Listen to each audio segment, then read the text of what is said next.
katoa, and as it is also New Zealand Sign Language Week, hello, I'm Grant Robertson. I'm Deputy Prime Minister. Kia ora everybody, and if that was really terrible, it's good to have a go.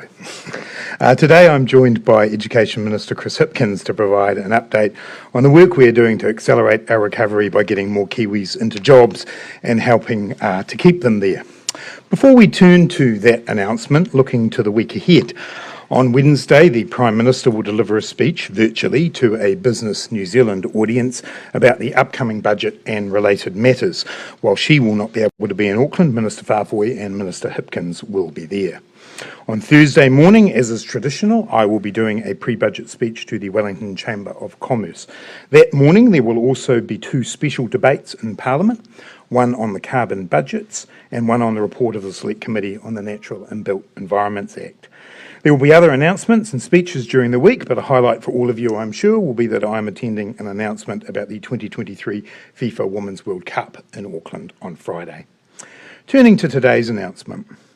Because we have one of the strongest economies in the world following the COVID-19 shock, with GDP up 5.6% from a year ago, unemployment at a record low and record exports, we have been able to invest significantly in building much-needed infrastructure. But when you invest in capital, you also have to invest in labour. We knew early on in our COVID-19 response that we would need to take action to ensure we didn't end up in the same situation that resulted after the global financial crisis. At that time, when the government turned off business support, employers let people go, particularly those who were still training. It was short-sighted and it created labour shortages that were subsequently filled by skyrocketing immigration numbers, and that had its own consequences for our infrastructure. We knew we had to be smarter this time, and with our borders closed, we chose to directly fund and support the training of our local workforce.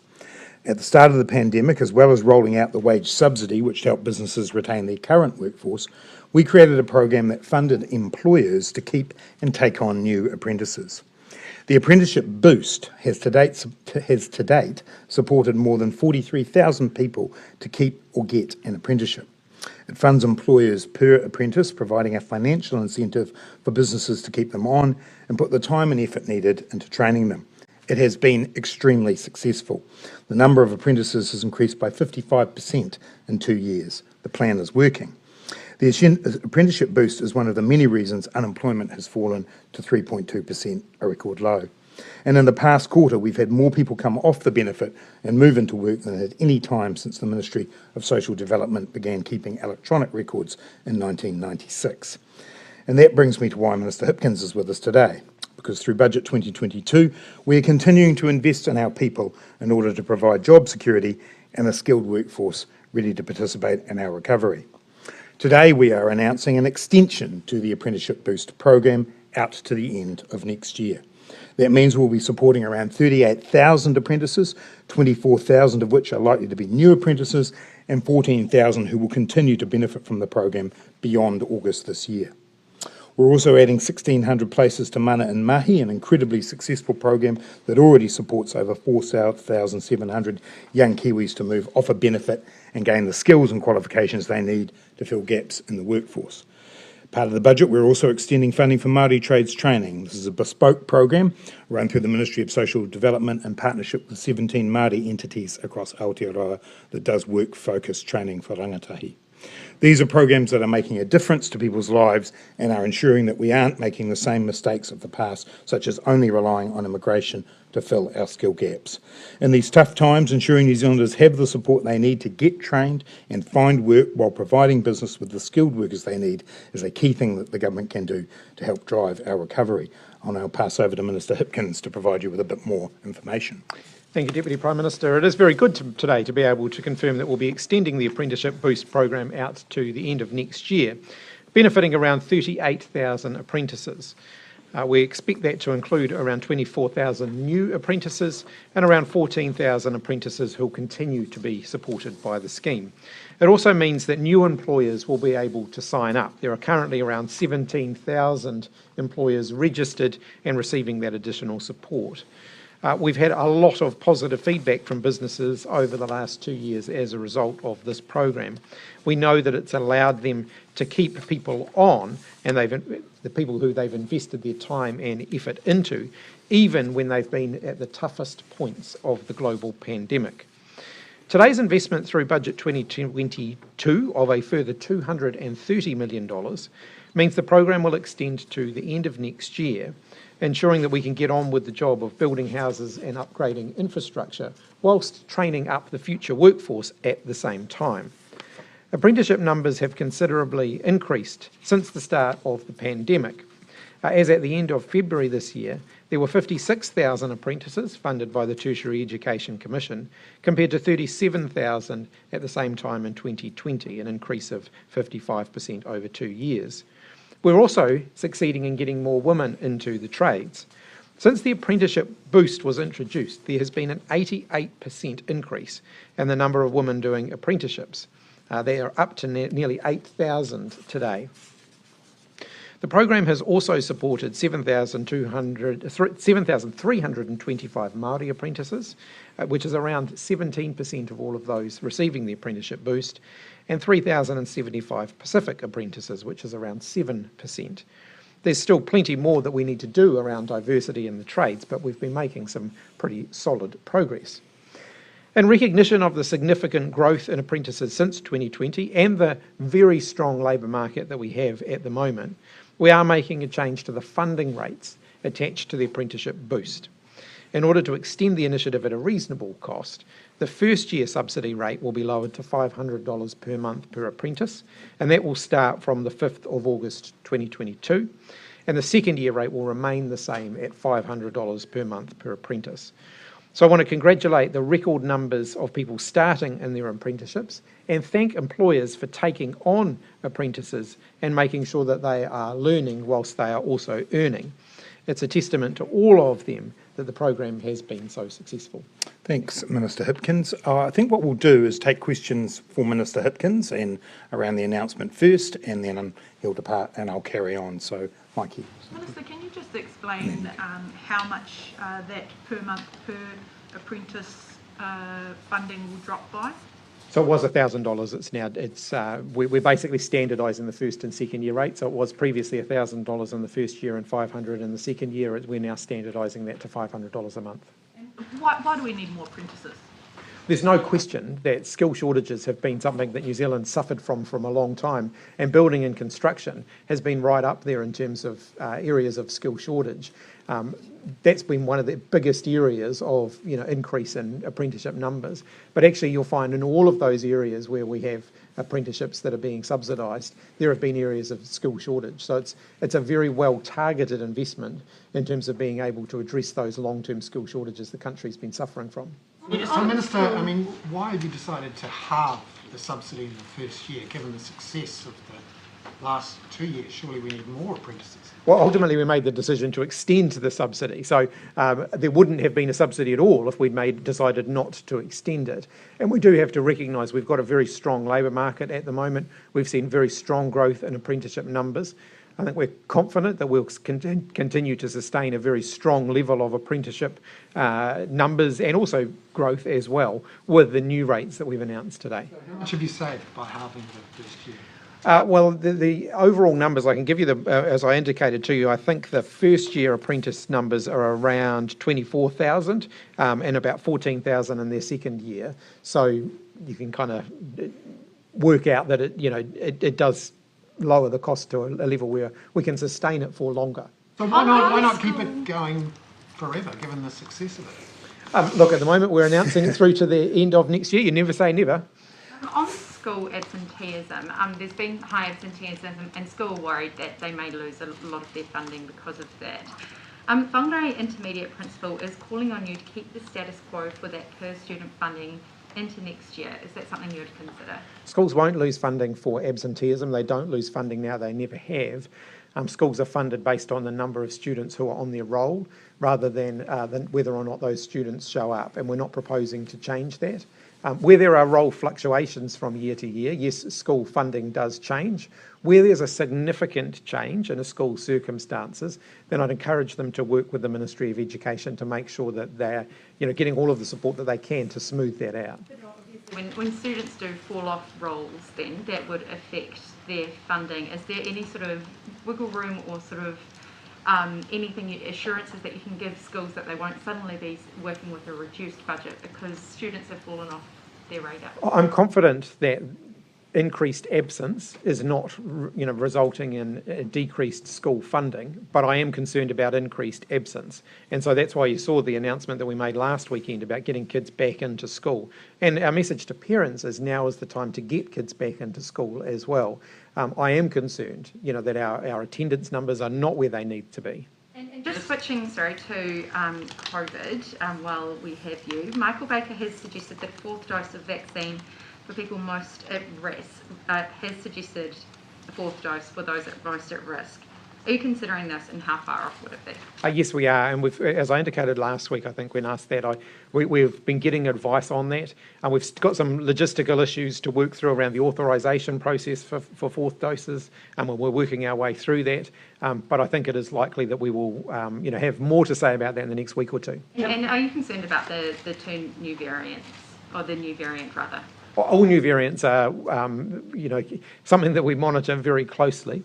At the moment, the greatest variant activity is still within the Omicron family, and so we haven't seen anything yet to suggest that our current public health measures aren't sufficient to deal with any new variants that we're seeing so far. But of course, it's a rapidly changing situation, and we monitor international developments on variants very, very closely. And there's some information emerging from South Africa where the BA5 obviously originated, that actually it isn't particularly more transmissible, and it's not didn't lead to any greater excess mortality than earlier versions of the Omicron variant. But as the Minister says, we monitor it closely. How quickly can we pivot if we need to, in terms of our response and our plan? Well, our whole response all the way along has pivoted quickly when we've needed to.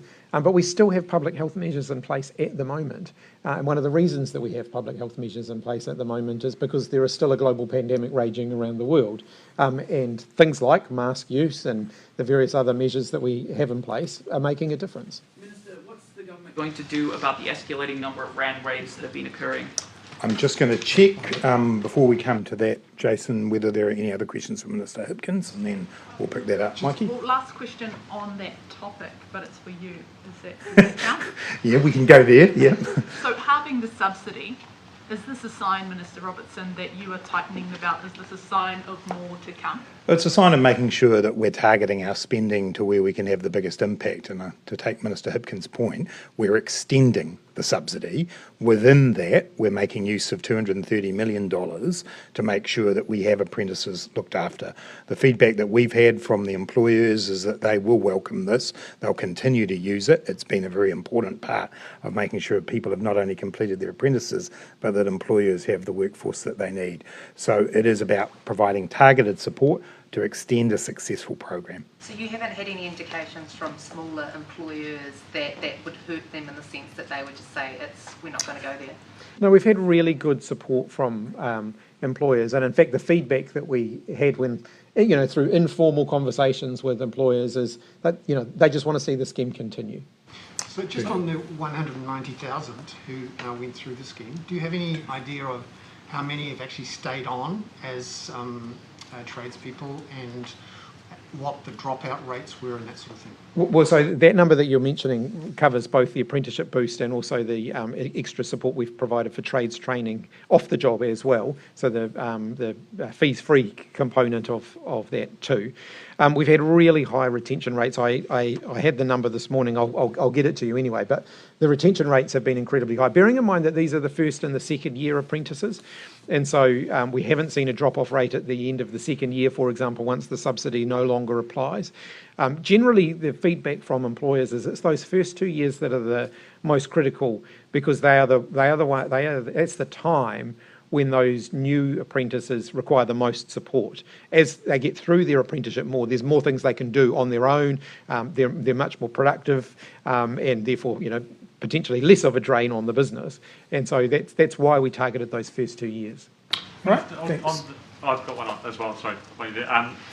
Public sector wages are only up 2.7% this last year, lagging private sector wages. When the next public sector pay claims come through, can public sector workers expect to have their wages lifted in line with the cost pressures that they've seen? Well, I'm not last going to bargain with the public sector workforce here, but what I would say is that yes, there was a shift in that last year, and that's off the back of about 3 years where public sector wage growth was running ahead of the private sector wage growth. So if you look at it over a 15-year or so horizon, the rates of growth in the public and private sector are comparable. Are you concerned about stoking when you lift public sector wages, that public sector being quite a large workforce, are you worried about stoking the wage component of overall inflation and setting up a wage price? Look, people do need to think about this more than just in a one-year cycle. As the Minister of Finance, I'm sure, will give you a chapter and verse. We have to actually think beyond that when we're thinking about things like wages and bargaining, and the government absolutely will be. Now, I'm not saying that doesn't mean there's not going to be a lot of pressure on the other side. We fully expect there will be. Minister, just back on that round rate question. So we'll let Ms. Hopkins go. Thank you for that. Yeah, Jason, look, as the Prime Minister indicated, I think this morning, and Minister Williams yesterday, we are working on a package to support particularly small businesses around the issues that have arisen recently with ram raids. It'll be similar, the approach we're looking at doing would be similar to what we did with fog cannons, where the government can carry a part of the cost, potentially quite a large part of the cost of installation of those. We're finalising the details of that. There are a number of matters to get right around this. There are actually local authority rules around the placement of things like bollards, and we have to work those through as well, whether there are alternatives to bollards where you can't use bollards because of that or some other reason. But that is our intention, to provide that kind of support similar to what we did with fog cannons. Give us a time frame first, and then a ballpark figure of what exactly or how much we can be expecting, and if that's coming from budget allocation. So in terms of the first part of the question, I would expect to have something to say about that within the next week or two. Meetings and discussions have been going on, and obviously that was why ministers talked about it yesterday and why the Prime Minister talked about it this morning. In terms of the cost, you'll need to wait till then, but there are a number of sources of potential funding. Will you be keeping half-price public transport fares in the budget next week? Well, I'm not going to announce the budget today, but what we did say at the time that we put out that policy, was that it was a temporary policy to support people through this period with the inflation spike. We continue to review that and review the impact of people, but it was never designed as a permanent policy. It was done in line with the inflation increase. You also So said people at love the time it. you Public announced that it transport's would up. tide you over to the end of the current fiscal year and the beginning of the next fiscal year, at which point the budget, which takes into account the recommendations of the emissions reduction plan, which recommends reducing public transport fares, will take effect. Yeah, and as I say, I'll announce the budget next week, but I just want to be clear that that decision was one that was taken on a temporary basis. We said we would look at the ongoing global situation, and we do continue to review it. Just really quickly, When was your last, Henry. so when was your last cabinet meeting to finalise budget decisions? And was it any later than usual? It was about the same time as usual. And when was that? That's usually in April.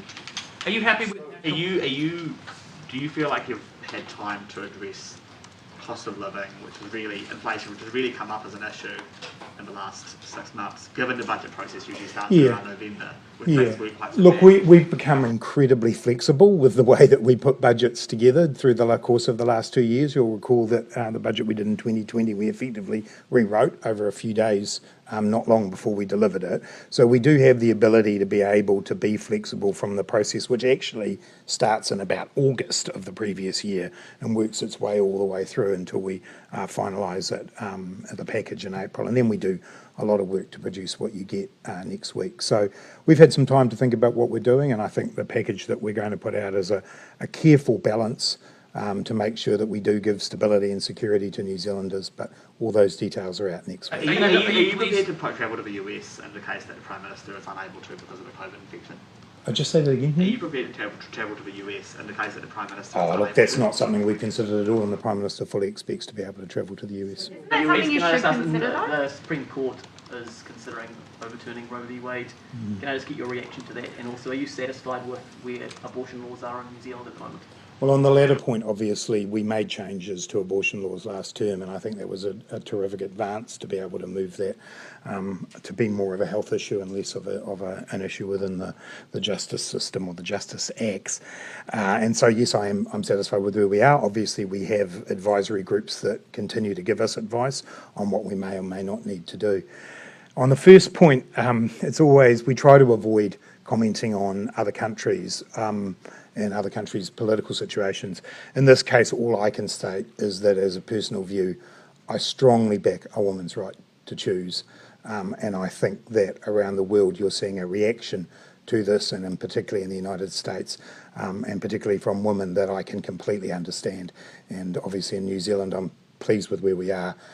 For women in America today, I can see why they'd be very, very concerned. Are you pleased to hear National giving its support to the climate emissions budget that Minister Shaw released this morning? I am. I will be even more pleased when it comes time for the release of the emissions reduction plans next week to see whether or not National back those. Because unfortunately, they have a history from when they were in government of making claims about the kinds of reductions they'd like to see in emissions, but then not backing it with action. Now is the time for them to back the emissions reduction plans, back the actual actions that will start to see us move the dial on climate. So obviously we'll give them time to have a look at those plans, but if it's just another hollow acceptance of a target without an action, then that's not good enough. You're putting it back on them to not play politics over climate. Well, our view is that the Climate Commission's work was independent. They set the budgets. We have by and large endorsed those budgets.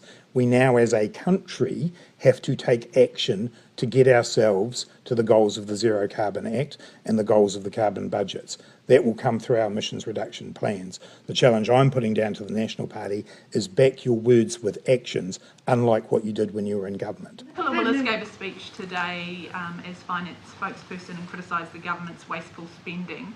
Are you confident you're getting value for every dollar you spend? I'm confident that we work very hard to make sure we get value for money for New Zealanders. I'm also confident that we have had external validation of the way that we've been running the economy. We've had 2 ratings agencies give us AAA credit ratings. We've had the IMF and the OECD congratulate New Zealand on not only our health performance through COVID, but also our economic performance through COVID. We will continually, as we do every year, push to make sure we are getting the best value for taxpayers, but I'm not going to accept criticisms of the government's economic performance that aren't founded on fact. What do you make of ACT's alternative budgets, including cutting around 14,000 public service workers? Well, I think it's equal parts naive and dangerous. I don't think it's what New Zealanders need. But in the end, David Seymour can produce a budget like that because there's no chance of him ever being able to actually implement it.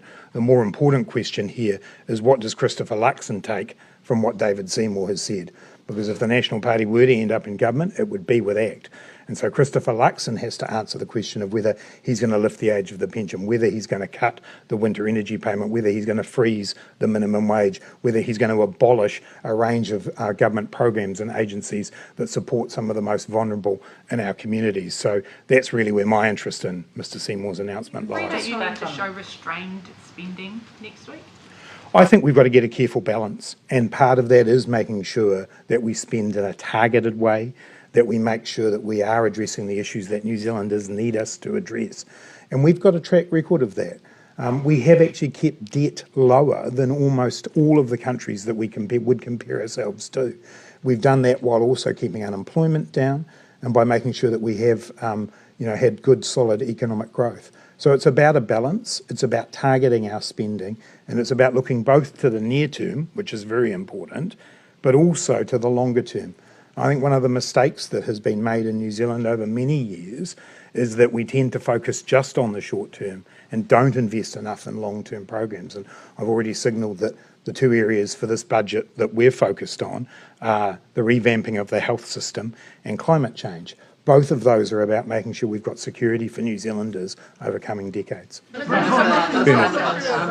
Reserve Bank said last week that they thought the house prices were anywhere between 5 to 20% above their sustainable levels. Do you agree with that assessment? And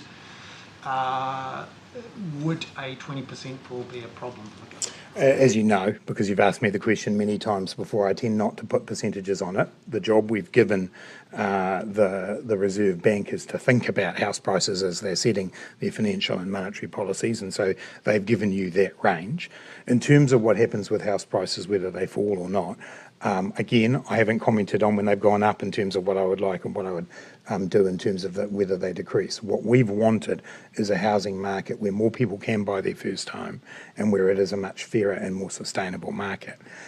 We'll see where we get to over the next couple of years. Our job is to set the policy settings. What I would note that some of the drops that are being forecast by certainly bank economists at the moment would only take us back to 2020 or 2019 levels. And Minister, the why- Reserve Bank also said it would be in a position to start imposing debt-to-income multiple restrictions next year, possibly before the election. What's your view at the moment on whether that's needed, or how it might affect first home buyers? Because as I understand it, the first quarter there's been a big drop in the share of homes bought by first home buyers. Yeah, look, obviously when we agreed that the debt-to-income ratios could be in the toolkit of the Reserve Bank, we said that that had to be done with as little impact as possible on first home buyers. So the design of the debt-to-income ratios, how and when they are implemented, needs to take that into account. I'll come to Minister, Janine. why don't you want to put numbers around house prices or housing affordability? Because we have targets around all sorts of things, and it isn't actually the Reserve Bank's job specifically to target prices or affordability. So why won't you comment on that? Because there are many things that drive house prices. Not all of them are in the government's control. What we've committed to is making sure that we will have a policy framework that we believe will lead to more affordable houses, that will mean more first home buyers can buy. And so we focus on making sure that we get the settings right. Speculating on individual percentages at any given moment when there are so many forces and factors that apply to that, I don't think is that helpful. What I have said is that I want them to be more sustainable than they are, and we've taken policy action to go towards that. Part of the government targets CPI, and none of that's in the government's control. Well, CPI is targeted by the Reserve Bank on our behalf, yes, and that is their job, and they do that, and you're able to see the tool that they use to make that happen. Sorry, down to Mark. On this issue of numbers, though, I mean, there are a number of areas where there are a number of factors that influence an outcome. So house prices are no different to that. Would it not make sense to provide a range of what is affordable or what is sustainable, and so we can tweak all the different things to reach that goal? Well, as Ben has already pointed out, the Reserve Bank have given a range that they believe where sustainable house prices, or where house prices need to get to be sustainable. You can draw on that. From the point of view of the government, our focus is making sure that we have the settings, the policy settings in place that make it a more affordable market, that make it easier for first home buyers, and that's where our focus remains. Just on climate and the National Party, you were talking about the independence of the Climate Change Commission.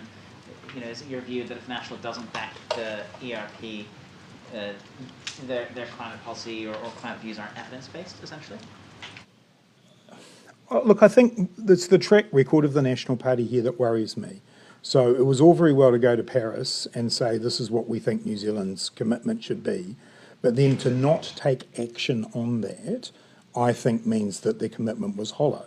Now they have an opportunity where it's not about us per se. We've had the Climate Change Commission's report. We've got a set of emissions reductions plans which are to meet those those carbon budgets. This is now their opportunity to back those actions. Or if they've got other actions that can achieve the same thing, by all means put those in front of the public. But I do think it needs to be based on facts and evidence, and I do think there is an opportunity here for the National Party to climb into the 21st century and get on board with climate change issues. We'll come down to John and then Mary.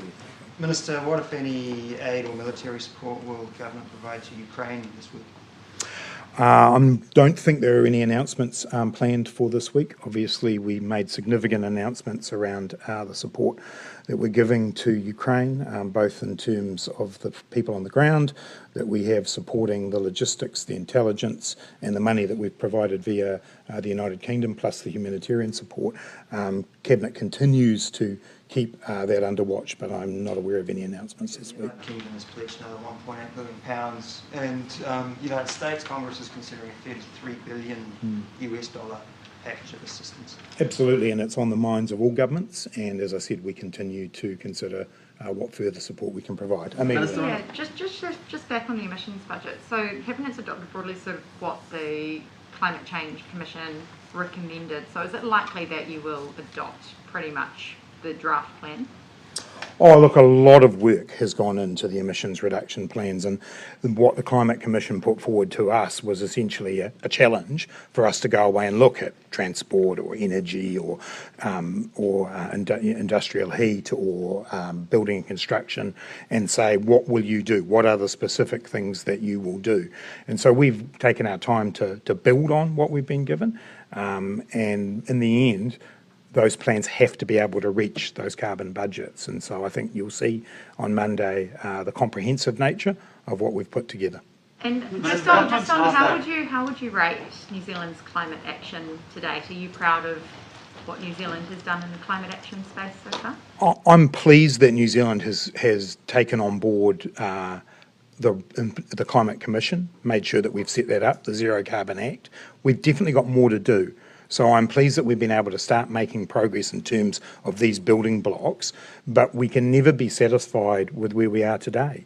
We do need to do more. We need to make sure that not only are we meeting the goals that we've set ourselves within the Zero Carbon Act, but we're doing that in such a way that New Zealanders are able to look forward for their children and their grandchildren to a planet that is still here, that is still able to be lived on properly, and to make sure that we can find within that opportunities for New Zealand. And I think what you'll hear about on Monday when we do the emissions reduction plans is not just the environmental challenge that we're all aware of, but also the opportunities that exist for New Zealand to be able to create higher wage jobs, to be able to innovate within a low emissions economy. So I think, there's much more to do. I'm pleased we've made the start we've made, but no one pretends the job's anywhere near done. The government is halfway through the feed and cut period. Are you going? I'm sorry, I did miss the beginning of that. The government is halfway through its period of cutting feed and ruck, and petrol prices have returned close to where they were when you made that announcement. Are you going to extend it when the 3-month term comes up? I think what you've said highlights the volatility of the situation, because obviously the prices went down slightly and then have gone back up again. What we've said is we'll continue to keep that under review. When will the review be? When we discuss what when we announce it. On inflation, is it your view that the government needs to do what it can to reduce aggregate demand into the economy? Or is that not your...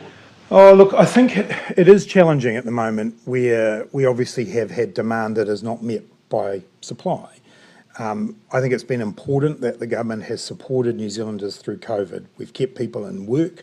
We've made sure that there are good jobs and there is support for industries to keep going.